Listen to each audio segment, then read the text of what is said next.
Marmulyo. Oh, Yo.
ingkang ngersake gubuk asmara. Acungkan tangan, Pak. Niki wau. Mana, Pak? Masa Oh, saya niko, nggak niko, ditemani? niko, niko. Monggo, Oh, Bapak. Nggih. Nggih.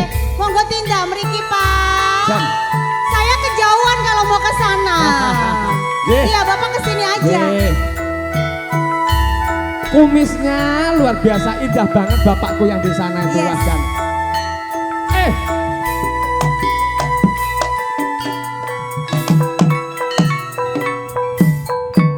Oi.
Boleh sambil tepuk-tepuk tangannya, boleh nggak apa-apa Bunda? Masku yang ganteng, boleh goyang jempol, biar nggak ngantuk.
Bapak kenapa nggak ke sini?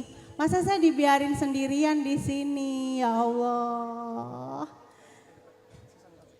Iya. Oke. Catatan Yo. sajroning ati katak luntur saya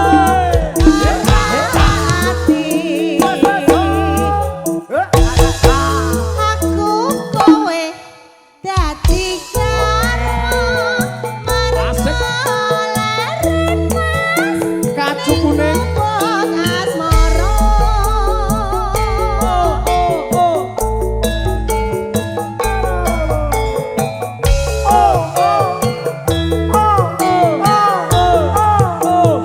Permintaan saking sedherek kula saking Tangerang. Kru saking Semarmoyo, agen saking Tangerang. Sampun ngaturaken monggo.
Makasih Bunda cantik. Terima kasih Ibu. Sembah nuwun.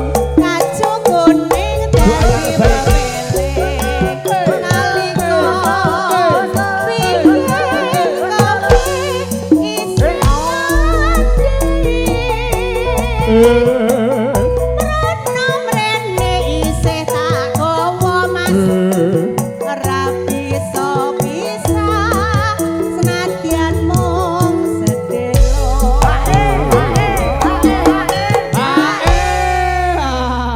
Ini luar biasa ya mas, hanya ibu itu terlihat sekali asli dari Sumatera. Ya, tapi apresiasinya kepada Injih. kita luar biasa, terbukti ya itu tadi meninggal bunga-bunga surganya. nggih, Berkah barokah pokoknya. Berkah nggih ibu, mugi-mugi lancar rezekinipun. Amin ya robbal sehat. alamin. Yang penting nikmat sehat itu penting. Amin. Nggih. Hake aku bali nyuwun bagus, wis kangen ketemu sliramu. Kacu kuning tak jak nunggu, bali nyuwun bagus, kumpul karo aku. Semar mulya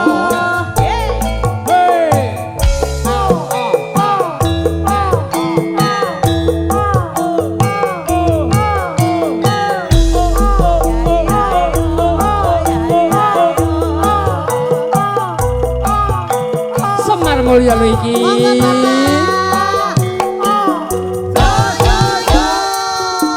Monggo Mas.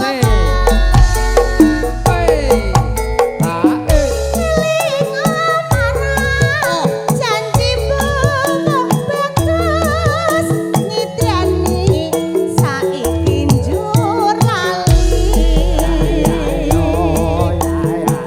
Rusake awakku iki amarga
Trah Semar nggih. Saking Lemawung. Semawung nggih. Lagunipun menapa malih? Loro ati loro. Bablaske si kucing. Mas Dwi krungu apa ora kowe? Gak usah tak baleni meneh. Ake ndang baliyo wong bagus kowe lunga ora pamit aku kacu kuning tak jak nunggu baliyo wong bagus kumpul karo aku loro ati dua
Matur suwun. Monggo Mbak Zaba.